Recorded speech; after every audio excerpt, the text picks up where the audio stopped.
नाज़रीन पूरा घर उजड़ गया।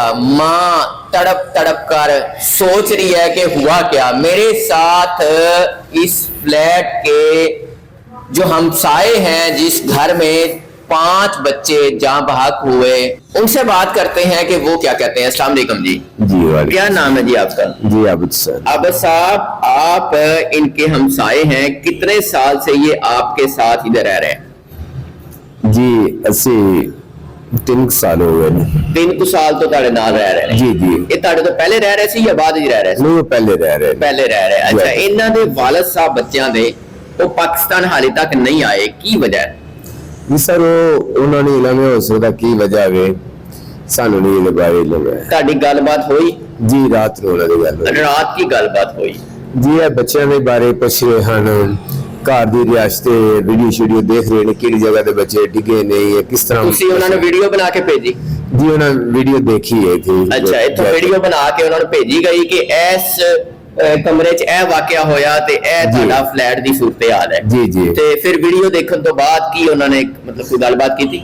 ਜੀ ਬਿਲਕੁਲ। ਉਹ ਇਸ ਚੀਜ਼ ਦੇ ਆਂਦੇ ਨੇ, ਮੈਂ ਇਨਸ਼ਾਅੱਲਾ बड़ा दिली दुख है, मैंने बहुत ज्यादा दिली दुख है। पूरा घर उजड़ गया, बच्चे वो अफसोस नाल ही बस इस चीज दे विच ही परेशान होया, और कोई ऐसी गलबात नहीं हो रही ते बहुत ज्यादा परेशान है। वालिद साहब का क्या नाम था बच्चों के? जी शफीक। शफीक? जी जी। शफीक साहब क्या करते हैं वहाँ मलेशिया में? मलेशिया में होते हैं? जी जी। क्या करते हैं? इधर तो टेलर था। टेलर थे? जी जी। उधर का नहीं पता क्या। अच्छा, कितने साल से गए हुए हैं? 1.5-2 साल हो गए। अच्छा, कहा यह जा रहा है कि बच्ची जो है बड़ी, उसकी उम्र कोई 13 साल है या इससे ज्यादा? हाँ, इन्हीं को 14-15 साल तक होए। 14-15 साल तक। बाकी बच्चों की एज? छोटा बच्चे जेड़े ने उन्हां दे, बड़ा बच्चा इन्हां दा आशम ओदी कोई 12 साल है। बड़ी बेटी का नाम लाइबा था? जी, बड़ी बेटी का नाम लाइबा था। छोटा बेटा उन्हां दा हादी है, ਉਹਦਾ 10 ਸਾਲ ਹੈ। ਉਸ ਤੋਂ ਛੋਟਾ ਤੀਸਰਾ ਬੇਟਾ ਜਿਹੜਾ ਨੇ, ਉਹਦਾ ਨਾਂ ਨਹੀਂ ਹੁਣ ਮੇਰੇ ਜ਼ਿਹਨ 'ਚ ਆ ਰਿਹਾ। ਤੁਹਾਡੀ ਬੱਚਿਆਂ ਨਾਲ ਮੁਲਾਕਾਤ ਹੁੰਦੀ ਸੀ? ਜੀ ਜੀ। ਇੱਥੇ ਬੱਚੇ ਸਾਡੇ ਕੋਲ ਹੀ ਖੇਡਦੇ ਖੁੱਡਦੇ ਹੁੰਦੇ ਹਨ, ਇੱਥੇ ਹਰ ਵਕਤ ਕੋਲ ਹੀ ਹਨ। ਵਾਲਦਾ ਦੀ ਕੰਡੀਸ਼ਨ ਬਹੁਤ ਉਹਨਾਂ ਦੀ ਵੀ ਬਹੁਤ ਜ਼ਿਆਦਾ ਹੀ ਹੈ ਜੀ, ਦੇਖਿਆ ਉਹਨਾਂ ਦੇ ਤੇ ਅਸੀਂ ਤੇ ਖੁਦ ਹੀ ਪਰੇਸ਼ਾਨ ਹੋ ਗਏ, ਇਹ ਮਾਮਲਾ ਕੀ ਬਣਿਆ ਨੇ। ਉਹ ਫੌਰੀ ਜਿਸ ਵਕਤ ਦੇਖਿਆ ਗਿਆ ਅੰਦਰ, ਅਸੀਂ ਆਏ ਹਾਂ, ਵੇਖਿਆ ਸਾਡੇ ਤੋਂ ਪਹਿਲੇ ਵੀ ਹੋਰ ਕਾਫੀ ਕੋਈ ਦੋਸਤ ਭਾਈ ਮਹੱਲੇਦਾਰ ਆਏ ਨੇ, ਅਸੀਂ ਉਸ ਬਾਅਦ 'ਚ ਆਏ ਹਾਂ। देखिया तो सफोरी फिर बच्चे ਜਿਹੜੇ ਚੌਕੀ ਹਸਪਤਾਲ ਤੱਕ ਨੇ ਜਿਹੜੇ ਪਹੁੰਚਾਏ ਗਏ ਨੇ। ਬੱਚਿਆਂ ਦੀ ਕੀ ਹਾਲਤ ਸੀ? ਬੱਚੇ ਦੇ ਬਿਲਕੁਲ ਉਹਨਾਂ ਦੀ ਹਾਲਤ ਹੀ ਕੋਈ ਨਹੀਂ ਸੀ, क्योंकि ਇਹ ਪੋਜੀਸ਼ਨ ਹੋ ਗਈ ਸੀ। इंतकाल हुआ हुआ था या बेहोश थे, क्या लगता था? ਇੱਥੇ ਸਾਰੇ ਆਈ ਮਹਿਸੂਸ ਨਹੀਂ, ਇੱਥੇ ਹੀ ਉਹਨਾਂ ਦੇ ਡੈਥ ਹੋ ਗਈ। ਤੁਸੀਂ ਉਠਾ ਕੇ ਤੇ ਐਂਬੂਲੈਂਸ ਡਲਵਾਇਆ? ਨਹੀਂ, ਉਹ ਜੀ ਕੋਈ ਰਕਸ਼ਾ ਤੇ ਕੋਈ ਮੋਟਰਸਾਈਕਲਾਂ ਤੇ ਲੈ ਗਏ, ਐਂਬੂਲੈਂਸ ਨੂੰ ਕਾਲ ਕੀਤੀ ਗਈ, ਮੌਕੇ ਤੇ ਕੋਈ ਚੀਜ਼ ਨਹੀਂ ਪਹੁੰਚੀ। ਅੱਛਾ, ਦੋਨੋਂ ਦਰਵਾਜ਼ੇ ਬੰਦ ਸੀ? ਜੀ, दोनों दरवाजे बंद ने। कितने कुंडी लगाई बेटी ने, बच्चा ने? माँ कहाँ गई थी? वो आंदे ने मेडिसिन लेने वास्ते गए ने। वो और उसके साथ उसकी सिस्टर थी? जी बिल्कुल। मतलब एक जो उनका कजन था, उसकी वालदा थी? जी जी। और वो खाला का बेटा था? जी जी। बच्चों की? जी जी। ठीक है। सिस्टर के साथ वो क्या दवाई लेने गई? जी, दवाई लेने गई। अच्छा, तो कितनी देर में वापस आई? ਇਹਦੇ ਬਾਰੇ ਸਾਨੂੰ ਨਹੀਂ ਲਮੂ, ਅਸੀਂ ਤੇ ਲੈਦਾ ਮੁਕਾਮ ਲੈ, ਆਪਣੇ ਦਰਵਾਜ਼ੇ ਬੰਦ ਨੇ। ਉਹ ਦੱਸਦੇ ਜਾਂਦੇ ਨੇ ਸਾਨੂੰ ਅੱਧਾ ਪੌਣਾ ਘੰਟਾ ਹੀ ਹੋਇਆ ਗਿਆ ਹਨ। ਅੱਧੇ ਪੌਣੇ ਘੰਟੇ ਦੇ ਵਿੱਚ ਹੀ ਇਹ ਮਸਲਾ ਬਣਿਆ ਹੈ। ਖਦਸ਼ਾਤ और भी सामने आ रहे ਨੇ ਕਿ ਜੀ ਉਸ ਤੋਂ ਪਹਿਲੇ ਉਹਨਾਂ ਨੂੰ ਕੋਈ ਜ਼ਹਿਰੀਲਾ ਖਾਣਾ ਉਹਨਾਂ ਨੇ ਖਾਇਆ ਹੋਵੇ ਜਾਂ ਕਿਸੇ ਨੇ ਜ਼ਹਿਰ ਦਿੱਤਾ ਹੋਵੇ। ਇੰਨੇ ਛੋਟੀ ਜਿਹੀ ਅੱਗ ਨਾਲ ਬੱਚੇ ਇਸ ਤਰ੍ਹਾਂ ਜਾਂ ਬਚ ਨਹੀਂ ਹੋ ਸਕਦੇ, ਮੌਤ ਨਹੀਂ ਹੋ ਸਕਦੇ। ਤੁਹਾਨੂੰ ਕੀ ਲੱਗਦਾ ਹੈ ਕਿ ਕੋਈ ਹੋਰ ਵੀ ਮਲਵਸ ਹੋ ਸਕਦਾ ਹੈ?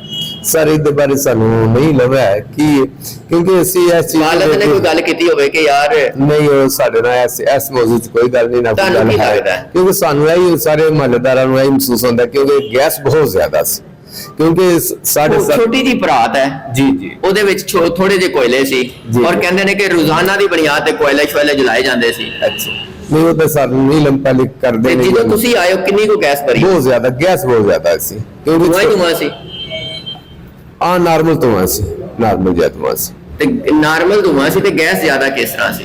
ਤੇ ਗੈਸ ਜਿਹੜੀ ਬਹੁਤ ਜ਼ਿਆਦਾ ਸੀ, ਕਿਉਂਕਿ ਛੋਟਾ ਕਮਰਾ ਹੈ, ਬੰਦ ਕਮਰਾ ਸੀ। ਬੰਦ ਕਮਰੇ ਦੇ ਵਿੱਚ ਆ ਕੇ ਗੈਸ ਜਿਹੜੀ ਨੇ ਬਹੁਤ ਜ਼ਿਆਦਾ ਵਾਕਈ। ਬੱਚੇ ਸੋਏ ਹੋਏ ਸੀ, ਕੋਈ ਅੰਦਾਜ਼ਾ ਹੈ?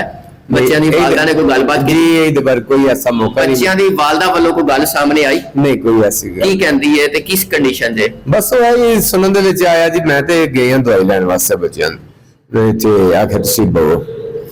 ਅੱਗੋਂ ਵੇਖੋ ਅਸੀਂ ਸਾਰੇ ਆਪਣੇ ਆਪਣੇ ਲਹਿਦਾ ਆਪਣੇ ਘਰਾਂ ਦੇ ਵਿੱਚ ਹੀ ਹੋਣੇ, ਕੀ ਮਾਮਲਾ ਹੈ ਜਾਂ ਕੀ ਮਸਲਾ ਹੈ, ਕਿਸ ਵਕਤ ਗਏ ਨੇ, ਉਹਦੇ ਬਾਰੇ ਨਹੀਂ ਸਾਨੂੰ ਇਲਮ ਹੈ ਜੀ। ਸਾਨੂੰ ਤਾਂ ਇੰਨਾ ਪਤਾ ਸ਼ੋਰ ਬਣਿਆ ਤੇ ਅਸੀਂ ਆਏ ਹਾਂ। ਕਿਸ ਤਰ੍ਹਾਂ ਬੱਚਿਆਂ ਦੀ ਵਾਲਦਾ ਨੇ ਆ ਕੇ ਸ਼ੋਰ ਕੀਤਾ ਜੀ। ਜਦੋਂ ਉਹ ਡੈਡ ਬੋਡੀਆਂ ਨਿਕਾਲੀਆਂ ਨੇ ਜਾਂ ਬੇਹੋਸ਼ੀ ਦੀ ਹਾਲਤ 'ਚ ਨਿਕਾਲਿਆ, ਜੀ ਬਿਲਕੁਲ। ਸਭ ਤੋਂ ਪਹਿਲੇ ਬੱਚਿਆਂ ਦੀ ਵਾਲਦਾ ਨੇ ਆ ਕੇ ਦੱਸਿਆ, ਹਾਂ ਜੀ, ਵਾਲਦਾ ਹੀ ਇੱਥੇ ਆਏ ਨੇ। ਔਰ ਜਿਹੜੀ ਉਹਨਾਂ ਦੀ ਖਾਲਾ ਵੀ ਸੀ ਬੱਚਿਆਂ ਦੀ, ਜੀ। ਉਹ ਦੋਨਾਂ ਦੀ ਕੀ ਉਸ ਟਾਈਮ ਕੀ ਕੰਡੀਸ਼ਨ ਸੀ, ਸੁਣਨ ਚ ਆਈ ਕੋਈ ਗੱਲ ਜਾਂ ਤੁਸੀਂ ਮੌਜੂਦ ਸੀ? ਜੀ ਉਹ ਜਿਹੜਾ ਦੇਖਿਆ ਗਿਆ ਉਹ ਤਾਂ ਵੇਖ ਕੇ ਤਾਂ ਉਹਦੀ ਘਬਰਾ ਗਈ, ਉਹਨਾਂ ਤੇ ਆਪਣੀ ਹੋਸ਼ ਹੀ ਨਹੀਂ ਸੀ ਇਸ ਵਕਤ। ਉਹ ਫਿਰ ਜਿਸ ਵਕਤ ਇੱਥੋਂ ਲੈ ਗਏ ਨੇ, ਫਿਰ ਉੱਥੋਂ ਆਪਣਾ ਦਰਵਾਜ਼ਾ ਕਿਨੇ ਤੋੜਿਆ? ਇਹ ਦਰਵਾਜ਼ਾ ਸਭ ਨਾਲੋਂ ਮੁਸਾਇਲ ਨਹੀਂ ਨਾ ਤੋੜਿਆ ਗਿਆ। ਇਹਨਾਂ ਨੇ ਤੋੜੇ ਨੇ। ਅੱਛਾ, ਜੀ, ਜੀ, ਤੇ ਅਸੀਂ ਲੈ ਕੇ ਬਾਅਦ ਚ- ਗਏ ਨੇ ਹਸਪੀਟਲ ਦੇ ਵਿੱਚ, ਕੀ ਹੋਇਆ? ਅਸੀਂ ਹਸਪਤਾਲ ਨਹੀਂ ਕੋਈ ਪਤਾ ਚੱਲਿਆ ਕਿ ਹਸਪੀਟਲ 'ਚ ਕੀ ਹੋਇਆ?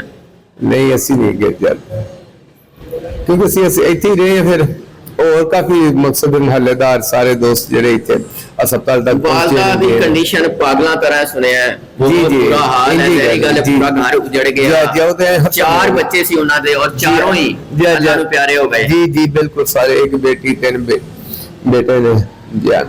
ਜਿਹੜੀ ਵਾਲਦਾ ਦਾ ਇਹ ਪੋਜੀਸ਼ਨ ਹੋ ਜਾਂਦੀ, ਉਹ ਤੇ ਆਪੀ ਜਿਹੜੀ ਤਵਾਜ਼ਨ ਖਰਾਬ ਹੋ ਤੇ ਜਾਂਦਾ। ਜਿਹੜਾ ਕਜ਼ਨ, ਉਹਦੀ ਵਾਲਦਾ ਦੀ ਕੰਡੀਸ਼ਨ ਕੈਸੀ? ਹਾਂ, ਉਹਦੀ ਵੀ ਇਹ ਪੋਜੀਸ਼ਨ ਬਣੀ। ਉਹਦਾ ਵੀ ਇੱਕ ਛੋਟਾ ਬੇਟਾ ਸੀ। ਉਹਦੀ ਕਿੰਨੀ ਏਜ ਸੀ? ਉਹਦੀ ਵੀ 6-7 ਸਾਲ ਆਈ ਸੀ, 7 ਸਾਲ ਤੱਕ ਹੋਏ ਦੀ। ਸਭ ਤੋਂ ਛੋਟਾ ਉਹ ਸੀ। ਆ ਛੋਟਾ ਬੇਟਾ, ਛੋਟਾ ਇਹਨਾਂ ਦਾ ਬੇਟਾ ਤੇ ਉਹ ਬੇਟਾ ਤਕਰੀਬਨ ਬਰਾਬਰ ਹੀ ਹਨ। ਤੇ ਕਿੰਨੇ ਦਿਨਾਂ ਤੋਂ ਹੁਣ ਇੱਥੇ ਮੌਜੂਦ ਨਹੀਂ ਹੈਗੇ? ਉਸ ਦਿਨ ਹੀ ਚਲੇ ਗਏ ਸੀ? ਜੀ ਅੱਜ ਉਸੇ ਦਿਨ ਹੀ ਉਹ ਹਸਪਤਾਲ ਤੋਂ ਫਿਰ ਉੱਥੇ ਗਾਉਂ ਚਲੇ ਗਏ। ਗਾਉਂ ਕੌਣ ਰਹਿੰਦਾ ਹੈ? ਗਾਉਂ ਦੇ ਬਾਰੇ ਨਹੀਂ ਸਾਨੂੰ ਇਲਮ, ਇਹਨਾਂ ਦਾ ਹੋ ਸਕਦਾ ਹੈ ਕੀ ਰਿਸ਼ਤਾ ਜਾਂ ਸਾਨੂੰ ਨਹੀਂ ਇਲਮ ਹੈ। ਜ਼ਾਹਿਰ ਉੱਥੇ ਮੇਰੇ ਹੈ ਨਾਨਕਾ ਨੇ, ਮਾਮੂ ਹੁੰਦੇ ਨੇ ਇਹਨਾਂ ਦੇ, ਉੱਥੇ ਮਾਮੂ ਹੁੰਦੇ ਨੇ ਇਹਨਾਂ ਦੇ। जी बहुत शुक्रिया नाज़रीन, आपने इनकी गुफ्तगू सुन ली कि बच्चे किस कंडीशन में निकाले गए और बच्चों की वालदा आई तो उन्होंने क्या कहा। आप भी अपनी राय का इजहार कीजिएगा। इजाजत दीजिए, अल्लाह ने।